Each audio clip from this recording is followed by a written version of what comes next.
Before we get started, there will be spoilers for the 1000-Year Blood War arc of Bleach in the video to come. Say what you will about the Lost Agent arc of Bleach, but its final battle is quite special. Having had his Shinigami powers restored at last, Ichigo turns the tables on the manipulative execution, eventually squaring off with their leader and former Substitute Shinigami, Ginjo KUGO, with the Soul Society watching from the sidelines. Ginjo's out for blood, a desperate desire for revenge driving his actions, and Ichigo is here to stop him, but his allegiance seemingly hangs in the balance. Some of Ichigo's closest allies from within the Gotei 13 have arrived to watch the outcome of this last duel to see whether Ichigo will defeat Ginjo or join him. Personally, I wish Kubo had pushed the boundaries a little further with this storyline.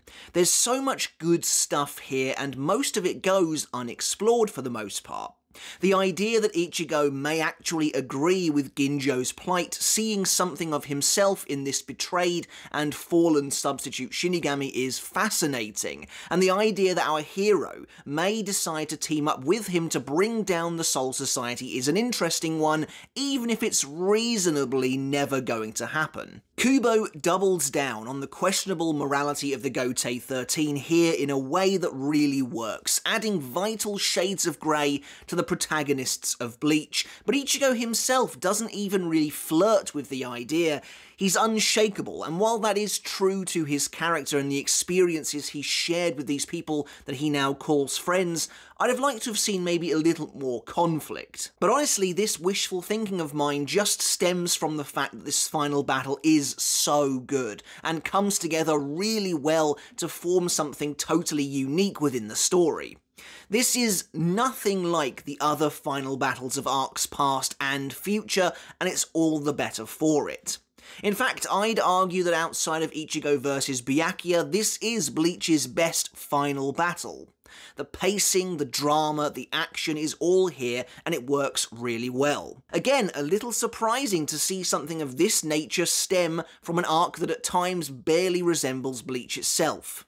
At the same time, though, it makes perfect sense. The Lost Agent is heavily character-driven, focusing on Ichigo's own turmoil, his struggles with powerlessness, and the entire arc has been leading to this fight. So, in today's Bleach battle analysis, we're going to take a look at Ichigo vs Ginjo, their final fight, and the battle that caps off this entire arc. What makes this fight so good? What makes it different from similar duels that have come before? As Ichigo reckons with a terrible truth and finds himself forced to make a life-altering decision, he also grapples with his newly restored Shinigami powers in what became arguably one of the series' most iconic fights. So let's take a look. As I mentioned earlier, this is the fight the entire arc has been leading to. Ginjo represents a very interesting type of character in Bleach. For about 50 straight chapters or so, he's Ichigo's unlikely mentor, his closest confidant, the older brother type that Ichigo never had. So, while for some Ginjo's betrayal was written on the wall since day one, the quality of the writing and the building of that relationship means it still stings even if you saw it coming. Honestly, Ginjo and his place in the story do fascinate me to no end, because there really is nothing else like it or him in Bleach. Due to the isolated nature of the Lost Agent arc, with Ichigo being both physically and figuratively cut off from those around him, we spent time with only a handful of characters at best for weeks on end. It was oddly intimate. Bleach is a series that boasts an enormous cast, which often only balloons in size as the story progresses. But for a small stretch of chapters, everything is shrunk right down, and we're presented with this tightly woven narrative. It's for reasons like these that the Lost Agent arc doesn't feel like Bleach to a lot of people, and while I understand that, I think more than anything it simply shows a different side to Bleach instead. Anyway, I only bring all of that up to highlight how impactful I found the relationship between Ichigo and Ginjo, and the role it plays here. If you watched my recent video on my 10 favourite characters in Bleach, spoilers, Ginjo is on there. And sure, while aspects of his character could have been handled better or been fleshed out more, I love his dynamic with Ichigo. It's really the foundation of the entire arc, and so when they come to blows at the arc's climax, it works really well. Obviously, it's not the longest battle in the world. It's all relative when you consider the fact the Lost Agent is about a quarter of the size of the Thousand Year Blood War arc overall, but it's certainly not bad either. Their fight technically runs from chapter 464 to 477, but of course that is heavily broken up, with Kubo drip-feeding us this duel as the other execution members battle the Gotei 13. Realistically, Ichigo vs Ginjo amounts to maybe 5 or so chapters of content total, which isn't bad for an arc of this size, and towards the end we do get a solid 4 chapters, maybe a little more than that, of mostly unbroken focus. One of the strongest qualities of this fight and the arc in general is the pacing. Everything leads into this battle very neatly, and it feels like, again, relative to the arc's length, that this fight gets the time it needs to breathe properly, especially in comparison to some other final battles in the series. The build-up here is excellent, from Ginjo's villainous reveal to Ichigo regaining his powers all the way to the truth of Ginjo's identity and beyond. A part of me wishes Ichigo confronted Ginjo a little more directly about the betrayal once he got his powers back.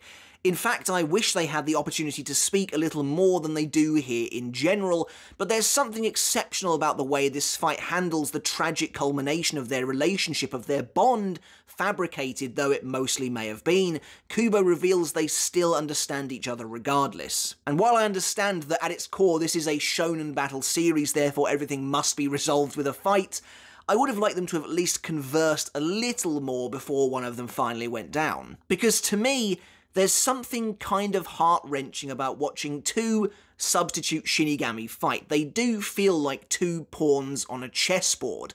One a fallen warrior who made the wrong choices, but for inherently good reasons for the most part, while the other tries desperately to set him free, to break the shackles that the Soul Society has on him even though he hasn't been affiliated with them for so long, knowing they could have been firm friends in a different time. What I love about this is that while Ichigo is ostensibly fighting for the sake of the Soul Society and in order to protect it, he also isn't really. He's fighting for himself, for the honor of the Substitute, and for Ginjo's sake, as evidenced by Ichigo's demands to be able to bury Ginjo on his own terms when the fight is done. But there's more to this fight than just Ichigo and Ginjo. Uryu plays a role here too, being the only one of Ichigo's friends not to be afflicted by Tsukishima's Book of the End by the time the finale rolls around.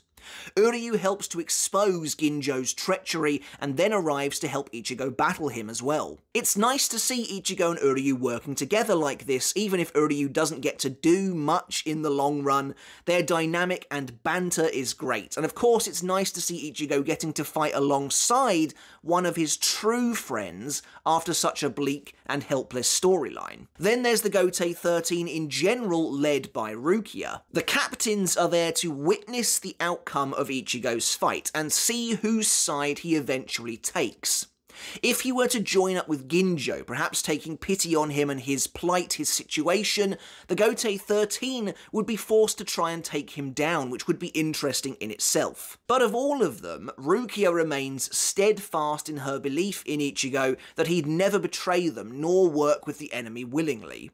And while she's right, of course, it's still something of an eye-opening moment. It's tough, in my opinion, to know exactly how Kubo wants you to perceive the Gotei 13 in this scene, because it's undeniably a betrayal that it feels like they're never really held accountable for. Ginjo, as the rogue element, the loose cannon, is put down, and while it's hinted at in a subtle way later on that Ichigo doesn't approve of their treatment of him, nothing really comes of it, mostly because the story of Bleach comes from Ichigo's perspective, and Ichigo is ultimately affiliated with the Gotei 13. History is written by the winners after all, and Ginjo ultimately becomes an unfortunate footnote in that story. It's supposed to be a warm, cathartic moment when Hitsugaya says that he's glad Ichigo was the one to follow Ginjo because Ichigo has, at least on the surface, rejected Ginjo, which is what the Gotei 13 wanted him to do.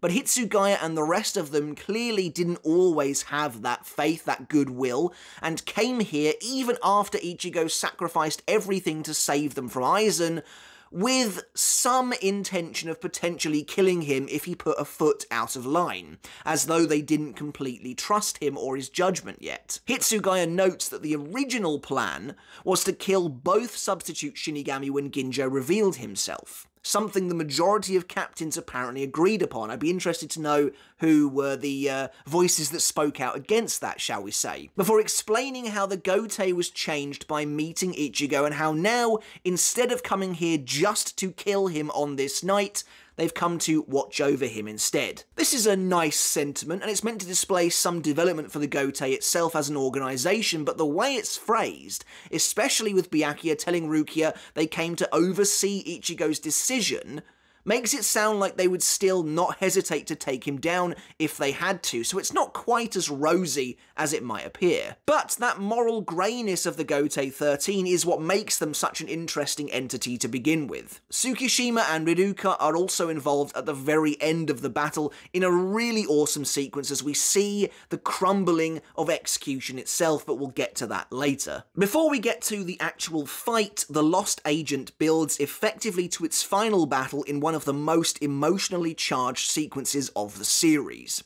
With Uryu's arrival in the midst of the showdown with Tsukishima, Ginjo is revealed to be the true mastermind behind the events of the arc, and brutally cuts Ichigo down before stealing his full bring that he worked so hard to attain. As part of my Bleach the Best Scenes series, I stated that the sequence where Ichigo breaks down in the rain before his powers are returned to him is one of the greatest moments in Bleach history. Not only is it impeccably drawn by Kubo, being perhaps the single best looking scene in the source material. It's got a lot of competition, but I definitely think it's up there. But it's bleached like we've never seen it before. Ichigo is completely despondent and lost, sobbing at the fact that everything he worked so hard for has been snatched away again. As a now powerless Ichigo gets to his feet, determined to take down Ginjo no matter what, he's suddenly stabbed through the back by a gleaming sword of light. Despairing, Ichigo thinks Isshin and Kisuke have both fallen prey to Tsukishima and that his world is finished for good. This really is one of the darkest sequences in Bleach. Just put yourself in Ichigo's shoes and imagine that you've lost virtually everything you can think of. Your life will never be the same again, except it's not Isshin who stabbed him. As clarity returns to Ichigo, Rukia appears in front of him once more, glittering in the rain. And suddenly a massive explosion engulfs Ichigo, a torrent of power swirling around him as Ginjo looks on in horror and disbelief. And as the smoke clears, Ichigo's Shinigami powers have returned, and he looks better than ever. As Renji, Byakuya, Hitsugaya, Ikkaku, and Kenpachi all arrive on the scene, Rukia reawakens Ichigo's resolve. Unleashing his new, incredible, insurmountable power, Ichigo launches a massive wave of energy at Ginjo before firing an enormous Getsuga Tensho, completely obliterating the mansion they were originally fighting in. I guess he already knew that his friends and family were out of there at this point, but we don't see that in the source material, so that's kind of funny to me. Again, Kubo, though, is firing on all cylinders with the artwork here, giving us some of the most amazing-looking Getsuga Tensho of the series. As Ginjo attempts to retreat, Ichigo flings him into the sky before hitting him with a second blast, seemingly defeating him. Also, in a lovely bit of visual storytelling, one of Ichigo's Getsuga Tensho parts the clouds and completely removes the rain, of course representing the fact that the sadness, the despair, is gone from Ichigo's soul. However, the battle isn't over. Now donning the power he stole from Ichigo's Fullbring, Ginjo emerges from a pillar of light as the rest of execution catches up to them. Revealed now to be the first substitute Shinigami, Ginjo dispenses power to the rest of the Fullbringers, sharing a portion of Ichigo's strength between each of them. Now enhanced, the rest of Execution square off against the Gotei 13, with Yukio separating the fighters into different chat room arenas for the final showdown of the Lost Agent arc. Now, as I said, the battle really begins with chapter 464, though it could be argued they were fighting a little beforehand. However, with the black pixels of Yukio's power evaporating away around him, Ichigo now finds himself in a familiar battleground, Karakura Town. I do feel it's a little reductive to have the fight take place in Karakura yet again, considering the final battle of the Rankar arc was also in these same streets, and Yukio's power could have put them literally anywhere, but there you go. The setting does change up for the better a bit later into the fight, at least. Ginjo approaches Ichigo, claiming he chose a setting that Ichigo is used to fighting in before preparing to battle one-on-one. Again, I wish Ichigo had said anything in this sequence, had tried to get some answers out of Ginjo, if only to satisfy my own curiosity. At least Ginjo's backstory and motivation was revealed, or at least gone into a bit deeper in Can't Fear Your Own World, but as far as the source material goes, it is admittedly pretty paper-thin, which was always disappointing. However, Uryu surprises them both by revealing he's joining the fight as well, stepping into the ring with the two of them. Uryu begins by apologising to Ichigo, explaining that he theorised something was going on with the Substitute Shinigami program from the moment Ichigo received the combat pass from Ukitake at the end of the Soul Society arc, and that there must have been a previous deputy before Ichigo's time, but kept those concerns to himself. To newer readers, this might seem like a throwaway moment, but it was actually quite a big deal back in the day. That brief panel of Uryu kind of pondering the badge at the end of the Soul Society arc was the subject of a lot of speculation, to the point where Kubo himself said a few years prior that we would eventually find out what it meant.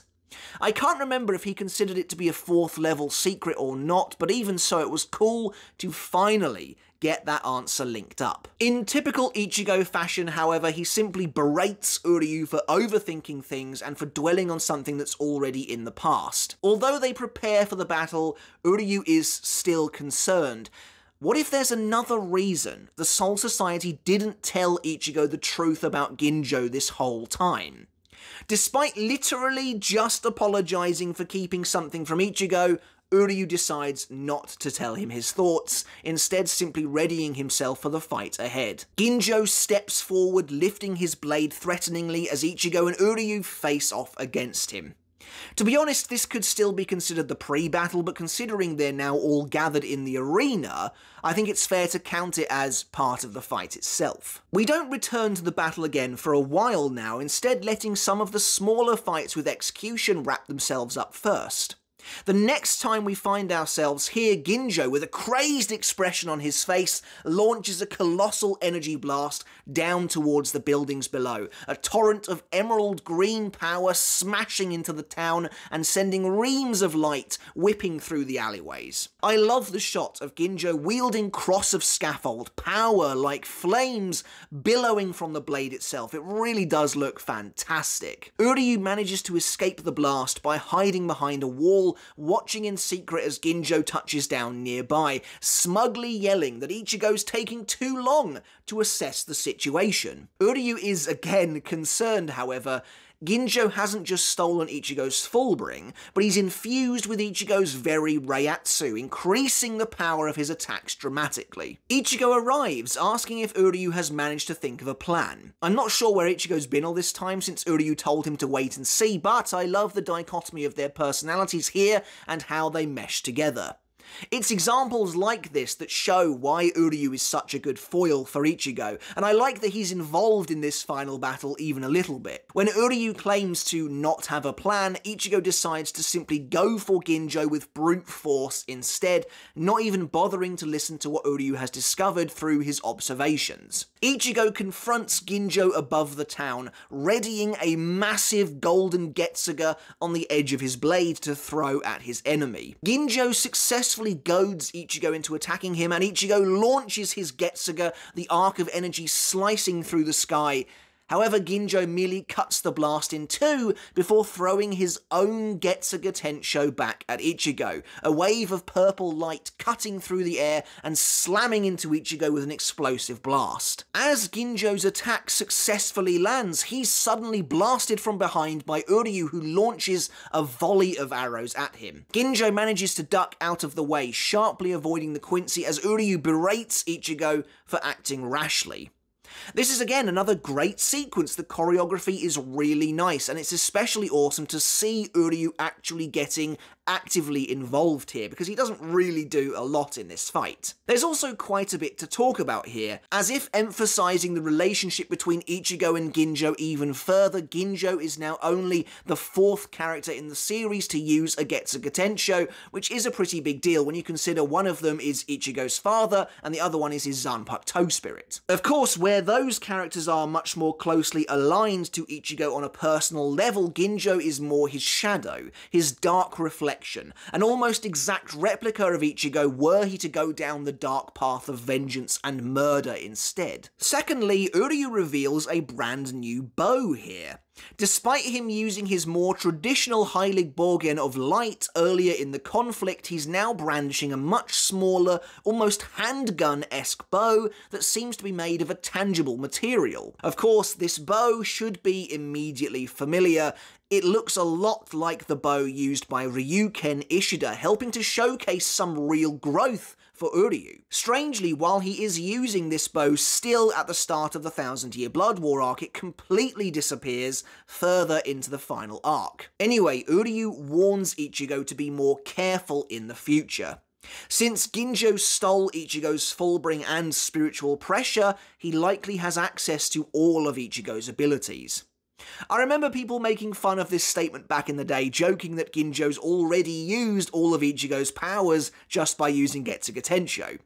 Still, Ginjo is no joke. As he smirks, we see that Ichigo's entire arm is scorched from the blast. However, from here we cut away again briefly to let the remainder of the fights finish up. By the time the rest of the Gotei 13 have all been released from Yukio's chat rooms, only one black box remains. Hitsugaya demands that Yukio unlock it and set Ichigo free, but it's impossible.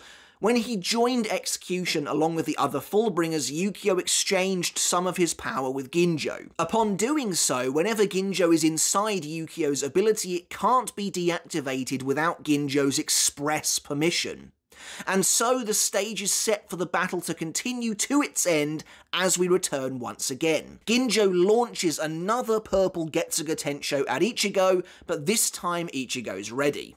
In another awesome visual, Ichigo slings his own Getsuga and the two energy blasts collide in midair in a massive explosion of colour. Taking the initiative, Ichigo leaps forwards through the flames only to nearly run straight into Ginjo's sword, the villain sweeping his huge weapon downwards through the smoke. The blade's edge nicks Ichigo's face, but Ichigo is faster, however, diving out of the way at the last minute before bringing his own blade up, ripping through Ginjo's shoulder in a spray of blood. The two fighters skid apart before diving into the fray once more, locking swords in a shower of sparks. I think Kubo does a good job at mirroring the two fighters, showing just how similar they are, while also giving Ichigo a slight edge overall. Either way, the pressure is on, and the two push against one another before Ginjo starts to speak. He commends Ichigo, amazed at how the boy seems to be willing to risk it all in their fight. When Ichigo replies that it's not by choice, Ginjo remarks that he's just fighting with everything he has then. At this point, Ginjo questions what Ichigo's really fighting for, a question that will become very pertinent as the battle continues later. As Ichigo wonders what he's talking about, Ginjo reveals that Tsukishima is dying before dropping a megaton on Ichigo. When a Fullbringer dies, all traces of their power disappear, meaning all of Ichigo's affected friends and family will return to normal. This makes sense, though admittedly it was the easiest route out for Kubo. Imagine if killing Tsukishima didn't remove Book of the End's influence. That might be too depressing to deal with though, and I think that may be why he didn't go with it. At this point, chapter 473 ends on a huge cliffhanger. Ginjo says he's going to tell Ichigo the story of the enemy he should truly be fighting. This was enormous back in the day, and speculation ran rampant, when really Occam's razor should have told us from the start that the answer was clear as day. But people wondered if Ginjo was going to lead us into the final arc with this revelation, or if it maybe had something to do with the royal palace or the noble houses. As we enter chapter 474, which by the way has one of the best chapter names ever in Believe, where the L-I-E in the centre of the word is capitalised to make lie very clever, Ichigo is initially shocked.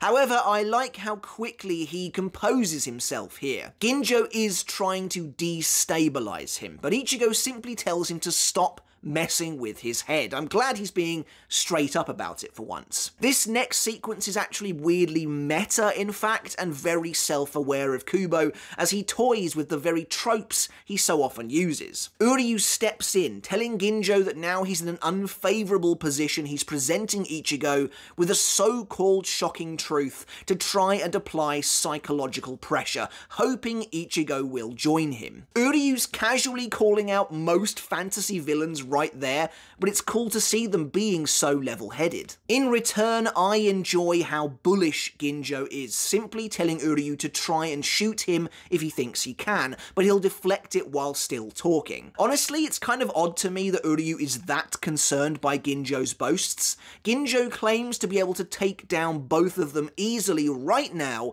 but would Uryu really believe that based on what he's seen so far? Anyway, Ginjo continues, asking Ichigo if he knows why he was issued the Substitute Shinigami badge in the first place. Ginjo explains that when Ichigo was given the badge by Ukitake, he was likely told it's tradition when a deputy Shinigami is deemed beneficial to the Soul Society to give it to them. But that's a lie. As Ginjo weaves his tale, Uryu is quickly trying to make sense of it, noting that he already assumed that to be the case. It's simply not that easy for an organisation to determine what's beneficial and what isn't in that situation. Uryu speculates that while Ichigo was told what happens to the deputies that are beneficial, clearly something dark and sinister happens to those that aren't. However, Ginjo quickly quashes that theory, telling Ichigo that a deputy is issued a badge regardless of whether they are useful or not. Ginjo then tells Ichigo that the official use of the badge is to enable a Substitute Shinigami to operate in the world of the living, but Ginjo wonders if Ichigo has ever actually felt its authority. Shocked, Ichigo remembers the time he tried to use the badge once before, but Kuromadani Zenosuke claimed to have never heard of it, leading Ichigo to think the badge was totally useless. Again, it's nice to circle back round to this seemingly random throwaway moment right at the start of the Rankar arc, but I think I'd have liked to see Kubo do this kind of scenario at least once more to really hammer home that the badge simply isn't recognised by anyone and doesn't seem to have a purpose. Or at the very least, doesn't do what Ukitake said it does. After all, Zenosuke, he's pretty useless. You could quite easily attribute him not knowing to just him not knowing. It's here, though, that Ginjo reveals the sinister truth behind the badge. It was given to Ichigo to monitor and control his every move. Through the Deputy Badge, the Soul Society can keep constant watch on Ichigo, use the badge to locate him at any time, and even control his spiritual pressure as they see fit. It's a device that communicates information back to the Soul Society while also analysing, suppressing, and even absorbing Ichigo's own Reiatsu, all of course without him being aware of anything. Ginjo, likely speaking from his own experience, notes there's no way Ichigo couldn't have at least been suspicious, but had likely hoped and prayed that people he had grown to trust would never deceive him like that. Revealing that none other than Ukitake is the man behind this treacherous scheme, Ginjo roars that Ichigo has been duped by the most peaceful Shinigami in the Gotei, and the Soul Society wants to monitor and control Substitute Shinigami to use as their disposable pawns, finally killing them when they try to resist. Ginjo reveals that everyone Ichigo currently calls a friend or an ally within the Gotei 13 knows this truth,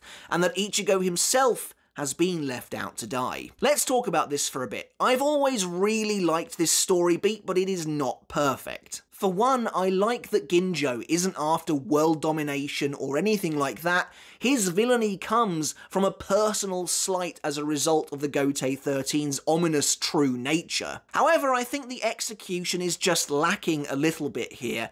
A reveal like this would have worked better, I think, in an arc that really dealt with and focused on what it meant to be a substitute Shinigami. Considering the arc is called The Lost Agent, the idea of the substitute Shinigami isn't really brought into focus until this very final act. If Ichigo had dwelled on perhaps feeling abandoned by the Soul Society after he lost his powers, Ginjo could have realistically preyed on that, the two of them bonding over being former deputies before the truth is revealed. Then there's also the fact that, while this is a betrayal of sorts, it always felt to me like Ginjo's murderous rage was never really warranted, in my opinion at least. Obviously, this is from the perspective of when we read this weekly, without the extra information from Can't Fear Your Own World that helped everything make more sense. But even then, it's clear Ginjo's backstory was fleshed out in Can't Fear Your Own World, primarily because it wasn't felt like there was enough here to go on in the first place. It always felt to me like Ginjo needed just that little bit more, like there needed to be something darker at the heart of his turning his back on the Soul Society in the first place. Yes, controlling them from afar and planning to dispose of them if they resisted is bad, but I don't think it's as heinous as Ginjo's response would make you think. And to be honest, ultimately, is it much different from how they would treat an ordinary officer? But with Uryu fearing Ichigo to be on the edge of a total collapse, he rushes forward, screaming for Ichigo not to listen, but instead Ichigo bellows at him to shut up before lifting his blade. With a glare in his eyes, Ichigo activates Bankai, disappearing in a wave of fiery golden Reiatsu. From the outside, Rukia wakes up after her battle with Riruka, shocked to see that Ichigo is still locked within Yukio's chat room. Yukio reminds her that the box can't be broken from the outside, but Rukia doesn't believe it. With the might of all the captains there, it almost certainly wouldn't survive. So, what else are they waiting for? Suddenly, though, as if to answer her, the box begins to fracture before their very eyes.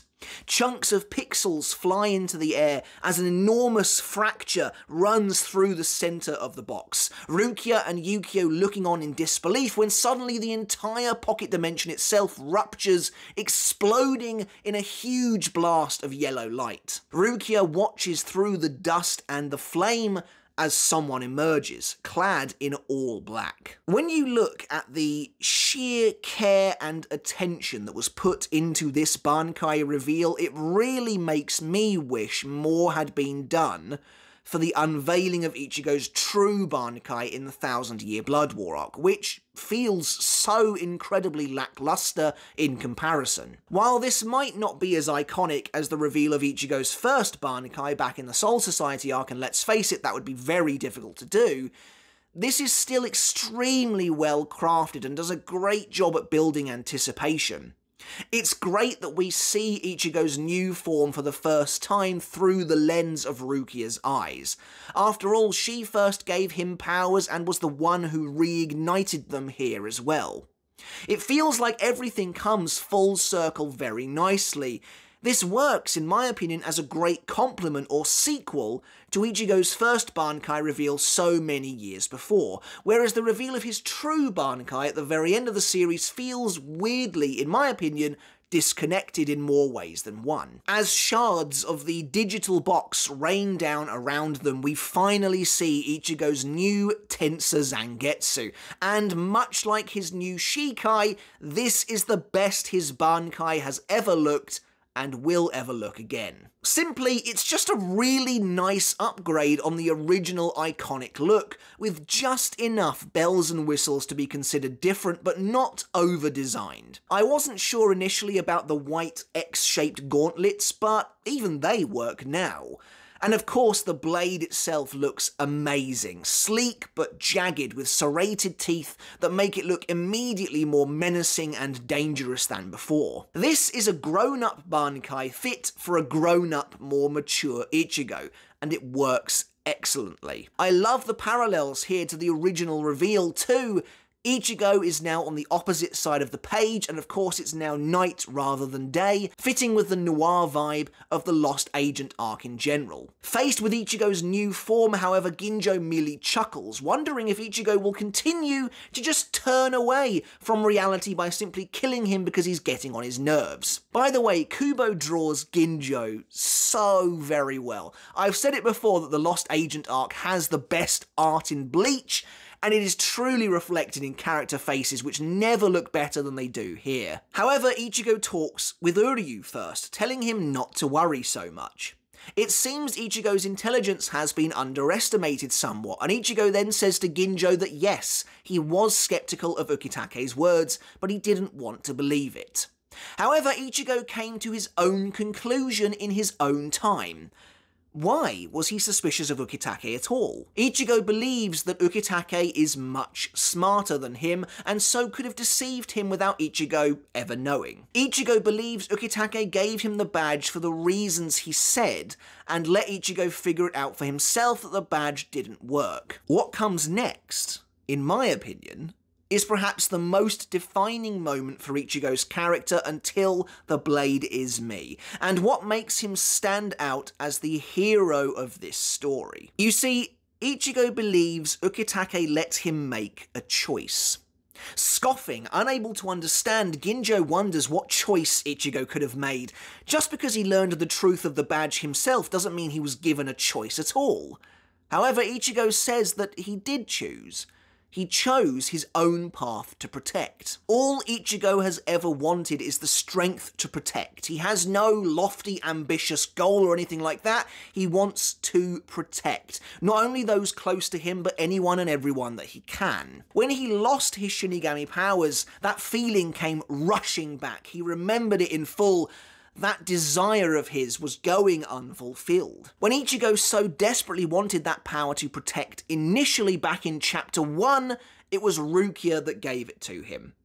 And when he needed it again now to protect his family and friends that he was failing to do, the Gotei 13 showed up to help him, restoring that power again. There's a lot to dissect here. It's clear that Kubo is painting a picture of a crucial divide in ideology between Ichigo and Ginjo, a break point that they simply can't cross. They both learned the truth in their own way, and their response to that truth defines their character. Ginjo, unable to accept it, seeing it as a betrayal, turned his back on the Soul Society and became a criminal, vowing revenge. But what he didn't understand was that he still had the power to do the right thing. He could have protected those that can't protect themselves. Meanwhile, Ichigo is the definitive substitute Shinigami, recognizing in himself a desire to protect and defend the weak no matter what. While you could argue that Ginjo shouldn't be demonized by his decision to turn against an organization that, yes, had acted in an underhanded manner towards him, I think the point Kubo is trying to make is that all deputies are treated the same way, and it's on them to choose their next path, to see how they respond. It defines the quality of their character. Of course, this is all slightly ruined by the revelations in Can't Fear Your Own World, which ultimately make it considerably more black and white. There's a true monstrous villain pulling the strings behind Ginjo's fate, and he was well and truly screwed over by this villain, and by extension the Soul Society, in a far more brutal and life-changing way than Ichigo ever was. While it's not technically the Soul Society's fault, they wronged Ginjo in a genuinely terrible way, and therefore it makes it impossible now to truly compare these characters. While it is possible to say that maybe Ginjo has just become jaded over his years on the run, I'm still not sure this whole sequence works as well as it did now we know the objective truth, at least according to the novels, primarily because it means Ichigo and Ginjo's paths are no longer the same. It's much easier now for Ichigo to take the Soul Society's moral high road over Ginjo because their fates are totally different now, as opposed to them both walking the same path and simply making different choices while being influenced by the same forces. There are now totally new forces interjecting into Ginjo's fate that never have a thing to do with Ichigo. Ichigo's mind is made up, however. He's going to protect those that helped him in his time of need by defeating Ginjo. And this is another fantastic page, the resolve burning in Ichigo's eyes, his face and demeanour resolute. But beneath that, even better, is Ginjo, who looks frankly crushed by Ichigo's decision. The man looks genuinely disappointed, clearly hoping he could have got through to Ichigo even just a bit, and Kubo's art is really on another level here, saying so much without any dialogue whatsoever. This is one of the single best faces in the entire series, no doubt about it, radiating a quiet sense of loss as Ginjo steels himself now for their final inevitable confrontation. Lamenting one last time that he didn't want to have to kill Ichigo, Ginjo activates his own Bankai, disappearing in a crackle of purple lightning and fire as Ichigo watches. Emerging from the smoke with his unnamed Bankai and a grin on his face, Ginjo looks totally awesome. If anything, his design is actually pretty out there, featuring a striking colour combination, the likes of which we've never really seen before in Bleach. But here we have now two incredible designs going head to head in a wonderful showdown that's been built up to with excellent pacing and great action and a potent dramatic reveal, all of which coalesce to a finale that genuinely, in my opinion, feels earned. I might do a video on Ginjo's Bankai at some point in the future, as it feels like a real oddity within the Bleach universe. Ichigo seemingly attributes Ginjo having a Bankai to simply him being a former Substitute Shinigami as well, as Ginjo also reveals he has Hollow Reiatsu inside him, making him a powerful hybrid. Not quite on Ichigo's level and not quite as perfect, but close it seems. However, Ichigo is unfazed by this revelation and whips his Zanpakuto downwards, creating a gale of wind before challenging Ginjo to finish their fight for good. Grinning, Ginjo lunges for Ichigo, the two Substitute Shinigami clashing in the sky in a brilliant blast. Down below, the Shinigami watch the battle before turning away, preparing to head back to the Soul Society. As I mentioned earlier, Hitsugaya explains they were dispatched to watch over Ichigo despite the plan originally being to kill him. His steadfast ways, however, his desire to protect them, has changed them all, even the Captain Commander. Rukia acknowledges this as well, watching in awe as the two battle in the night sky above, remarking that it was Ichigo who managed to change 1,000,000 years of Soul Society history and tradition. Ichigo drives Ginjo far into the air, the two of them breaking off. We then get one of my favourite panels in the series. Ichigo and Ginjo facing off in the night far above the slumbering lights of the town below. It really looks amazing, it's very atmospheric. The two continue to clash, their blades cracking together, streams of blood spraying in the air. As they battle, Ginjo's thoughts ring out into the night sky. He's surprised and confused. He's determined to crush the Shinigami who betrayed him, but at the same time, he thought Ichigo would try and act all righteous and tell him that what he was doing was wrong. But instead, Ichigo won't even do that. Instead, Ginjo is faced only with the eyes of a man who is trying to understand him. Ichigo has the eyes of a man who stands shoulder to shoulder with him in the same place. Ginjo realizes the truth. Ichigo understands who he is, yet denounces all that he is at the same time. It's a wonderful monologue, perhaps one of the most powerful in Bleach. Ichigo isn't trying to kill Ginjo out of hate, or even out of duty. As I've said many times in this video, Ichigo isn't doing this for them, for the Soul Society. He fully understands Ginjo's anger, his rage. He knows the Soul Society has used them both. He sees Ginjo for what he really is, a victim of the bigger organization, someone who is now just thrashing aimlessly about in a sea soaked in blood with no end in sight. Just because Ichigo understands him, however, doesn't mean he agrees with him. It doesn't make what Ginjo's doing right. But Ichigo can bring an end to it, to all of it. To Ginjo's suffering, to the misery of the Substitute Shinigami legacy.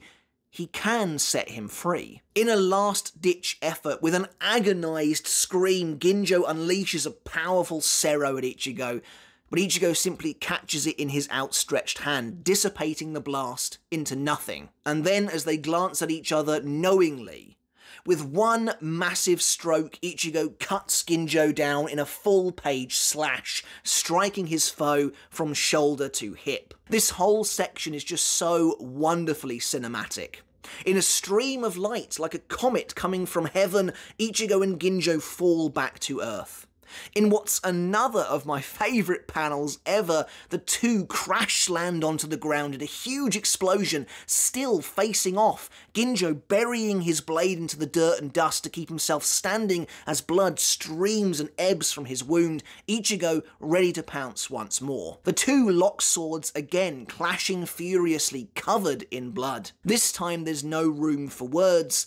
Ginjo breaks away before bringing his blade down sharply towards Ichigo, but the boy simply cuts Ginjo's sword in two, the weapon, along with Ginjo's resolve, brought to an end. Collapsing to one knee, Ginjo crumples to a heap on the floor, blood still leaking from his cavernous injury. The remnant of his blade bounces away as his head hits the ground with a thud. In a beautiful sequence, Ginjo tries to get back up on his feet, but the more he pushes himself, the more blood comes rushing out of him until he finally collapses in defeat. Glancing up, Ginjo sees Ichigo standing over him, but there's no sense of victory in the boy's eyes.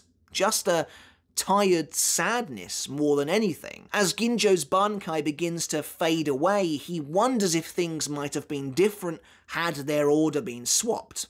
If Ichigo had come first, would he have ended up like Ginjo? Of course, based on their earlier interaction, on their discussion on choice, we, the reader, are supposed to know that they are inherently different, and Ichigo's decision would have likely been the same no matter the order. But maybe things could have been different for Ginjo with someone like Ichigo in his life. As Ginjo bleeds out, however, suddenly a mortally wounded Tsukishima jumps Ichigo from behind, going for the kill, swinging his blade at the boy with incredible speed. Out of nowhere, Rukia throws herself in front of Tsukishima's attack, Ichigo screaming at her, when suddenly something activates from within Rukia, lights beginning to glow into life from her chest. As Tsukishima brings his sword down, he cuts deeply into someone's flesh, but it isn't Rukia. Riruka, who had been hiding inside Rukia since the end of their battle, sprang out and intercepted the slash at the last moment, telling Tsukishima that they couldn't save Ginjo. Ginjo saved them in the past, but in the end, it was Ichigo who saved Ginjo as the first Substitute Shinigami dies. And there you have it, the epic finale to the Lost Agent arc. I knew I liked this fight a lot, but having gone over it again and written about it, talked about it, I realise I actually love this fight, and it's probably one of the best in Bleach. The tantalising one-page teaser of Ginjo's backstory will never stop being painful. It's still representative of one of the biggest personal disappointments in the story for me, but it's all incredibly good otherwise. Like I said before, outside of the Soul Society arc, this is the finale that really feels like it all comes together quite neatly. The pacing actually works here and nothing feels rushed.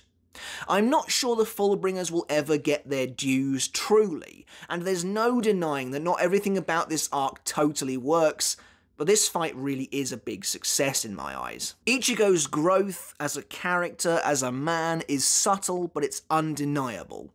When he returns to the Soul Society, it's unlike ever before.